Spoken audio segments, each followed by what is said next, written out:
আটটা ধরে নে কোন মাছ ধরার কিনছে এই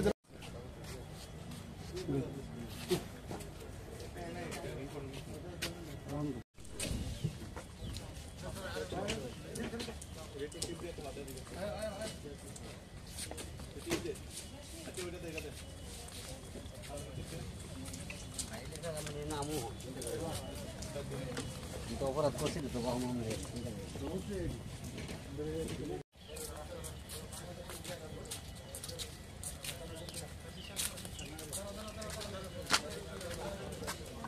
গতকালকে বিকালবেলা মোট 14 জনকে আটক করা হয়েছে আমাদের আগরতলা রেল স্টেশন থেকে। আমরা জিআরপি থানা এবং আরপিএফ থানা মিলে।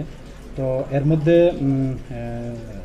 যে 11 জন তারা বাংলাদেশি ন্যাশনাল, তারা অবৈধভাবে বর্ডার ক্রস করে এসেছে এবং তারা ট্রেনে করে মানে দূরপাল্লা ট্রেনে করে ওই আহমেদাবাদ এবং চেন্নাই যেতে চেয়েছিল এরকম বলেছে আর কি।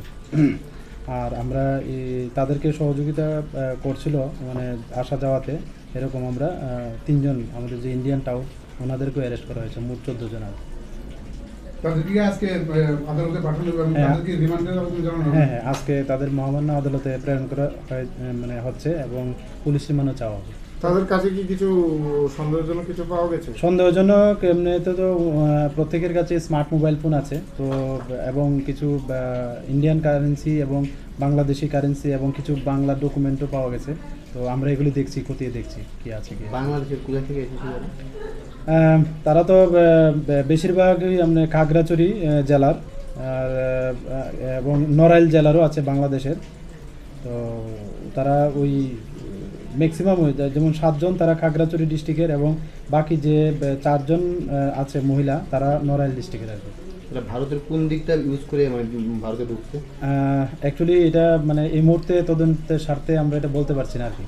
আচ্ছা, অনেকদিন ধরেই আপনারা এই বাংলাদেশে আটক করছেন আগরতলা রেল স্টেশনে, তাদের এই জিজ্ঞাসাবাদের পরে রিমান্ডে আনার পরে মানে কি কারণে তারা বাংলাদেশ থেকে ভারতে আসছে কিছু পাওয়া গেছে? বেসিক্যালি তো মানে তারা বলছে যে কাজ করার জন্যই তারা এদিকে আসছে। তো আবার কিছু বলছে পার্লারের কাজও মানে করতে যাবে এরকম বলছে। বিভিন্ন যে তাদেরকে যে দালাল ধরে মানে পাঠাচ্ছে, তো এগুলিও সন্দিগ্ধ বিষয়। তো আমরা এগুলিও খতিয়ে দেখছি এবং আমাদের এই বিষয়ে আমাদের যে সিস্টার এজেন্সি আছে তাদেরও সহায়তা নিচ্ছি আর কি।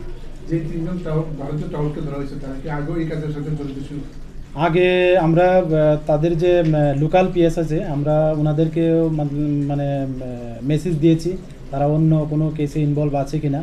তো এখন পর্যন্ত তো এটাতে পাওয়া গেছে। তো আগে আমরা দেখবো, আরও রিমান্ডে আসলে আমরা আরও দেখতে পাবো। স্যার, যে 3 জনকে টাউট আটক করা হয়েছে তাদের মধ্যে একজন বহিরাজ্যের আছে। হ্যাঁ, উনি মানে আসাম রাজ্যের আর কি, শিলচরের বাসিন্দা। উনি এখানে মানে আসাম থেকে এসে এখানে? হ্যাঁ, উনি অ্যাকচুয়ালি গত পরশুদিন রাত্রে এসছেন এবং কালকে উনি যেতে চাচ্ছেন আর কি ওইদিকে আমাদের রেল ব্যবহার করে আর কি। Thank you.